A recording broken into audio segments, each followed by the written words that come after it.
What's up, Lazy Dog fam? Hope everybody out there is having a wonderful day. Today we're going to be working a lot in the greenhouse here. It's not the official start of seed starting season yet around here, but we're getting really close. I don't consider seed starting season commencing until we put our first tomato or pepper seed in a seed starting tray. We're getting really close to that, and on the upcoming video we'll be talking about our seed starting schedule. But today I want to show you some new things I've got in the greenhouse here. We finally got some water and electricity ran to the greenhouse the other day. I want to talk about some fig propagation that we're doing, and we've got a neat heirloom variety of lettuce that a viewer sent us that we want to get started in there as well. So let's start out by going in the greenhouse here, and I'll show you the new additions. You can see all the condensation there on the outside. I've got this puppy shut down and have for the last few days while it's been really cool. And since we've got some stuff going on in there, a little bit of air that can get in on the sides there where those roll-up doors are, but we're able to keep it pretty warm even on these cooler days. So if we go inside here and look right to our left, we can see we got us a water line in here now. Got a nice little easy on and off switch here. A lot of pressure coming through that thing there. Most of the times I just kind of open it about halfway. It's plenty good enough. Got a little short hose here. Nice little non-kink 10-foot hose, which is all we need in this greenhouse, which is 16 foot long. Got that hooked up to our little dram water nozzle there, and this is mighty handy. So much better than having to drag a hose around the side of the barn there and then move that hose when I need to water everything else. Having our own water supply in here is really handy. And on the same day that my well man came to run this water line here, the electrician came, and we have power out here now. So we've got a receptacle right there with the nice little weatherproof covering on it, and then over on this side we've got another receptacle right there. So on this side I've already got two of these heat mats set up for what we're going to be kind of adding to today. So we've got our thermostat over here, and you see even though it's cold outside, I've been able to keep this pretty warm in here. These fig cuttings here, which we'll talk about in a minute, I've got the probe in one of those, and so my soil temp is reading right about 81 degrees. I have the thermostat set on 100. These mats are pretty warm, but the soil temp there won't get that high because, you know, it's kind of cool outside. We still get a little air in here, but if I can keep that soil temp around 80 or so, that's what I'm wanting here with these fig cuttings. Keep those nice and warm. So we've got this mat here, which is 5 foot long, I think, and then we've got the second one here, which is daisy chained to it. So the second one we don't have to plug in to that receptacle there. It just plugs into this first mat here, and you can just connect them along. We could connect another one down there on the end if we needed to, but I think 2 mats on each side should be plenty. So once seed start season gets in full gear, we'll have 2 mats on this side here as well. So I showed you that container of fig cuttings, the one we have started, and today we want to get a few more started. And this is going to be a good opportunity for y'all to poke fun at old Trav and make fun of me, because it's going to look like I don't know what I'm doing. I've grown a few fig cuttings successfully in the past, but never had a really high success rate with it. But we're doing some different things this year, trying to improve our percentage rate on our cuttings, how many of those actually root and eventually form a tree. So we're trying a bunch of different things. I've read a bunch of different stuff, and I think I've got my technique down pat, but I'm sure lots of you out there will be able to tell me what I'm doing wrong, and I look forward to reading those comments. So to say I have a little bit of a fig problem might be an understatement. I love growing all these different fig varieties. We've got 2.5 rows back here, probably about 20 varieties total on our homestead. So we've got all these, and then we have some more over on that side of the property there. But I have some gaps in here I need to fill in, especially towards the end there. These, might as well have full rows of fig trees here. So I got a few gaps where some trees didn't take over the years, and I want to fill this in with more of the varieties that we really like. And in addition to filling out and completing my own orchard here, basically putting a fig tree anywhere I can on this 2 acres we've got, we've also had a lot of people sending us messages, emailing us, asking about fig cuttings from some of these varieties. And I've been telling people I'm going to try to do you one better than that. So we're going to try to grow some extra trees. When we grow them in those rectangular pots there, I can ship them in a box because I've ordered some online before. I've seen how they are shipped. So hopefully we can grow enough trees, enough extra trees, put a few on our website and make them available to you guys. If we're successful growing them out, we'll just have to see, but hopefully we'll have some extras to share. Now, not all these trees have enough growth on them to really be cut on yet. Like this black Madeira here, which I kind of had to baby to get it going. It's only really got 2 branches on it, and so I don't really feel comfortable cutting on it yet. But some of these other ones back here, like this Violet de Bordeaux, probably take a lot of cuttings off that one. This I think this is Canadria here. We already took some cuttings off this one. That's what's in the greenhouse now. We got an LSU Tiger there we can probably take a decent amount of cuttings off of. So we're just going to take some cuttings off the trees that have enough growth on them to where we can cut on them a little bit, and also the varieties that we like the best. So my plan is to have somewhere around 150 cuttings going in the greenhouse amongst, say, 7 or 8 good varieties that I have, or varieties with trees big enough to cut on. Now obviously I'm not going to do this all in one day, so I've just been doing a little bit per day, and that's kind of the plan going forward until we get kind of that side of the greenhouse filled with fig cuttings. So on my list today, I want to try to multiply this lone LSU Gold tree I have here. This is a really good variety, but I only have 1 tree of it.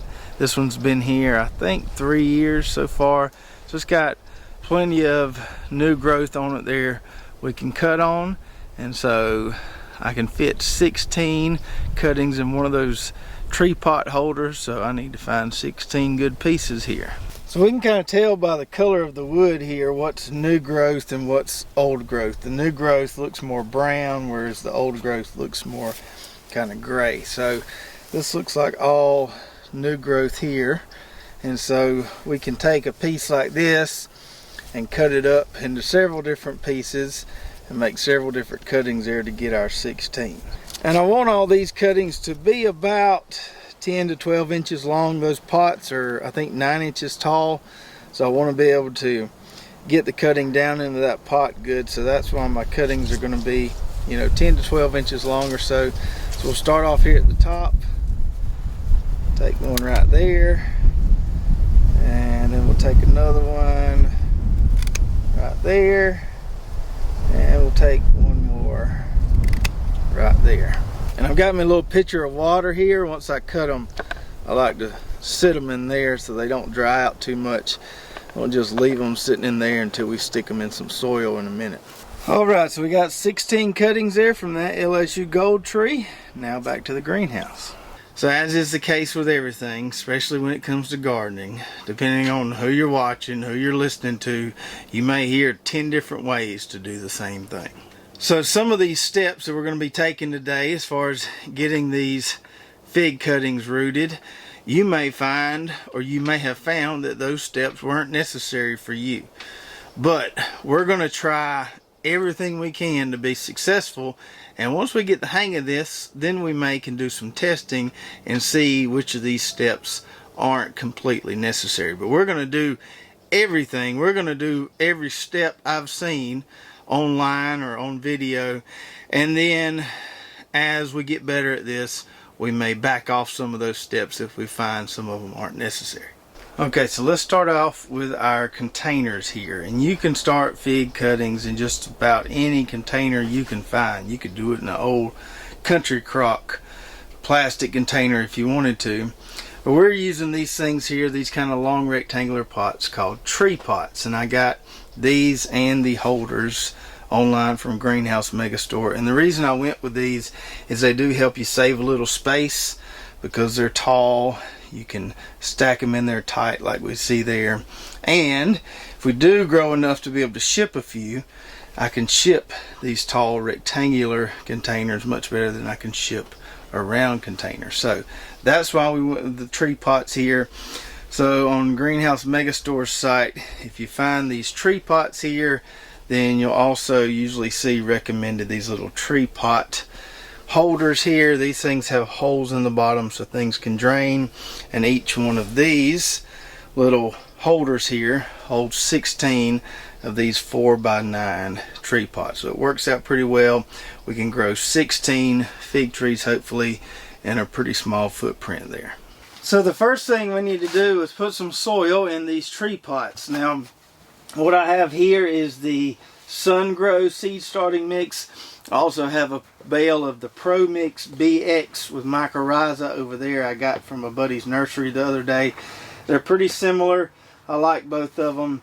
From what I read, you want some kind of growing medium that doesn't stay too wet. So this has got plenty of perlite in it, and it works good for seed starting. So that's what we're going to use for growing our fig cuttings. And I've just poured some in a big tub here to make it easier to kind of get this scooped into these tree pots. Works a little easier than trying to pour the soil into there from a bucket. We can just scoop it in here like this, kind of pack it in there pretty good. So we got all 16 of those tree pots filled. I went ahead and watered them in really good. Get that soil nice and moist there all the way to the bottom of those rectangular pots. And so my next step is to make a little hole in this seed starting mix where my cutting is going to go. And the reason I'm going to do this is because I saw one fellow talk about how if you just try to shove the cutting down in there and you've got rooting hormone on it, which we're going to use in a bit, then a lot of that hormone will come off as you're pushing it down in the soil there, and then you won't have any rooting hormone down there where you want the rooting to happen. So he suggested making a little hole in here so you could easily put your cutting down into and you're not disrupting a whole lot. So I've just got a little stick I found outside. You could use a dowel or whatever. And this is another reason why we kind of pre-moisten this stuff, because it's easier to make a hole in it like this when it's a little bit wet like this. So we're just going to do this for all 16. Just try to make us a little tunnel there for our fig cutting to go into. Okay, so now we're ready to deal with the cuttings themselves. Now, this is one of those things, some people will say it's not necessary. Some people will swear by it. So this is a rooting hormone. There's lots of them out there, Dip and Grow, lots of different ones. But we had a viewer a while back say that this Hormone 2 is top of the line, the one that I need to be using. So this is the one we purchased. Got this from Greenhouse Megastore as well. It's just a powder here inside this container, and you basically just dip the wet end of the cutting down in there. The powder sticks to it, and you stick it down into the soil. So that's one reason why I keep these cuttings in this water here. So we got them down in there, and that will stick to them. But before we do that, we need to cut the bottom of this fig cutting here. And I also saw online several ways to do this. I saw one guy say that you don't need to cut out a little chunk of it here, that you just need to kind of score it down the sides very lightly. He used pruners, but I'm going to use my knife here.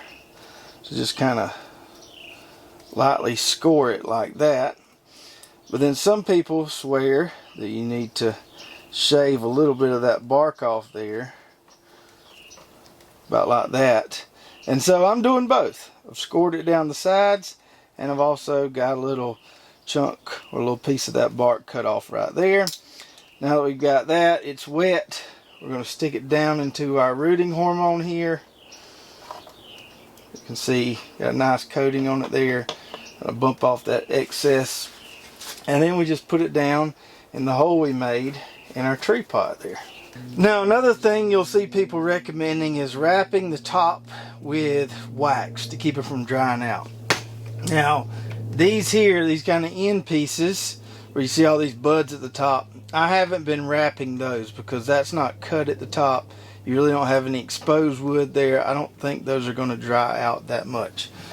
But these here, these kind of middle pieces, you do have to worry about that drying out a little bit on the top. So I am using wax on those.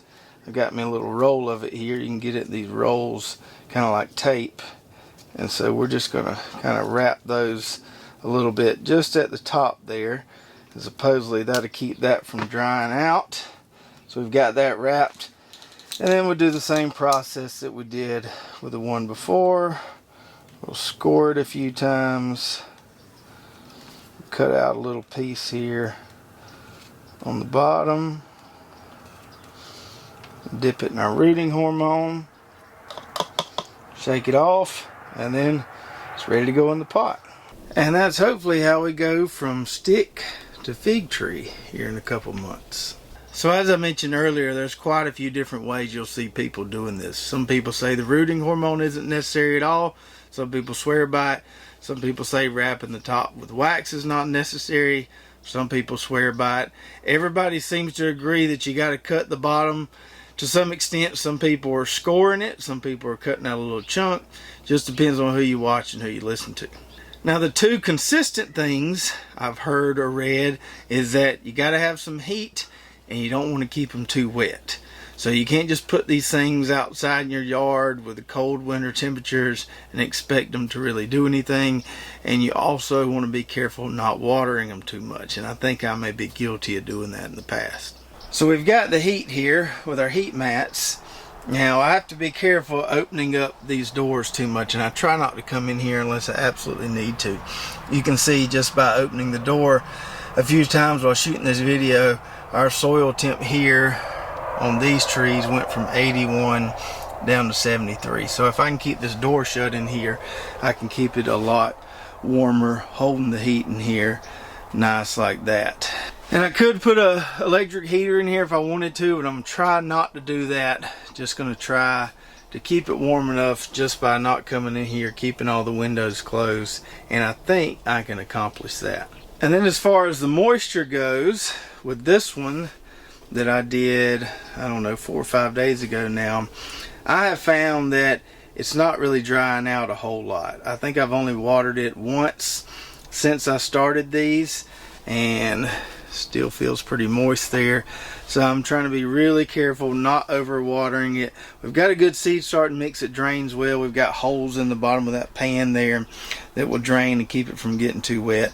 But from my experiences in this greenhouse so far, these things don't even have to be watered every day. Maybe once every 2 or 3 days should be enough. Alright, so that's my fig starting technique for this year. Now it's your opportunity to tell me all the things I did wrong there. So you can let me have it in the comments below. Hopefully this process works good for us and we can get a really high success rate. And if that happens, then we can do some testing in future years to see which steps may not be as necessary, and kind of do some side-by-side testing there to see what you can get away with not doing and what you definitely have to do.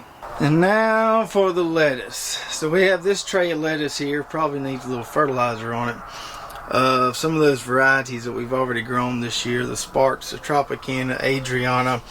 That Alkindus lettuce that we were worried about germinated better than it did the first time. It's still not great, but maybe we'll get a few heads there. We can at least give it a try and see how it's going to go. So we've got those coming along. Hopefully with a little fertilization, those will speed up and we can get those in the ground soon. Over here in these two smaller trays, we're going to plant this right here that a viewer sent us.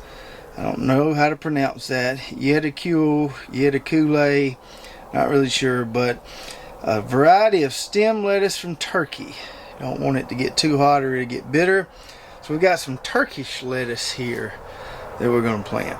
And because lettuce doesn't really need a lot of extra heat to germinate, I'm not going to put it on a heat mat. Just having the windows closed in here for the fig propagation should keep things plenty warm enough, or probably just right ambient temperature for some good lettuce germination. So I've got my Pro Mix moistened here in these trays. Just going to make a little indentation for our lettuce here. Put those seeds in there.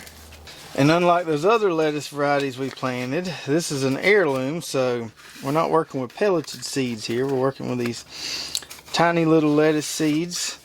And so you got to kind of be careful trying to get just one seed per cell, but if we get a couple, it's not going to be a big deal. We can thin them out later. So we'll do our best and try to conserve our seeds here, because we're wanting just one plant per plug here. But I don't mind thinning them out. I'd rather thin them out than be really concerned with just getting one per cell and that taking forever to kind of nitpick that whole process. And then we'll cover these with a little perlite here. And I'm probably not going to water these again. That soil there is pretty moist because I just opened a fresh new bag of Pro Mix there. So should have plenty of moisture there for at least another day or so. So I'll just let these ride like this until tomorrow. And since we just planted a Turkish variety of lettuce, it got me thinking about something. So I see a lot of these cooking videos in my Facebook news feed. Facebook puts them there. I guess they know I'll stop and watch them most of the time. But a few of these chefs are Turkish. There's this one guy who cooks just so much food at one time, and he's always just really like cheesing like that while he's cooking and not looking at what he's doing, just smiling at the camera. And then there's this other Turkish chef, when he cooks something and he goes to sit down and eat it, he grabs a big onion and he smashes it on the table or smashes it on his leg, and then leaves that smashed onion on the table there while he's eating. And I was trying to look it up online. I guess it's maybe a Turkish thing to do. If any of you got any clue on why they smash an onion and set it on the table while they're eating, I would love to know the purpose behind that. And one more thing while we're in here. So I mentioned I just got a bale of this Pro Mix here. So this is the BX with mycorrhiza. I see there, 55 bucks. So I got this from a buddy of mine who's got a nursery in a nearby town. He stocks this, and if you can find a nursery that carries this locally, it is a good bit cheaper than ordering it online. So that sunshine mix we used previously that we got off Amazon was about 100 bucks a bale, but that's prime. That's delivered to you in 2 days. You're paying for the convenience there, versus half that, $55, with this bale we got from the nursery about an hour away. So if you're getting a tight, you can't order that big bale off Amazon, but you might want to look around at your local nurseries, see if they carry the big bales of Pro Mix like this. It's a lot cheaper to buy it by the big bale than it is the smaller bags. So that's going to do it for us in the greenhouse today. Hope you enjoyed following us along, getting some stuff done. We've still got a lot more fig trees to get started and a lot more seeds starting to come on upcoming videos. Just to let you know what's coming up on a few videos that I've kind of got planned a little bit. We're going to do one video talking about all the seeds that I've ordered. So I have picked out all the varieties, most of them at least, that we're going to grow this spring, all the warm season varieties. So I want to do a video kind of sharing with you what I've chosen there. We'll do another one talking about our seed starting schedule, kind of when we plan to get some of this stuff started in the greenhouse. And so if you're looking forward to seeing those 2 videos, or you have any other good ideas for content as things warm, as we get closer to spring, definitely let me know in the comments below. And if you haven't already, go check out our website, lazydogfarm.com, where you'll find some cool recipes, our garden journal, recommended products, and some cool Lazy Dog Farm merch like these new hats we just got in. If you did enjoy this video, make sure to subscribe, hit that notification button, like, and share, and we'll see you next time right here at Lazy Dog Farm. Oh, farewell. By the beauty of your life,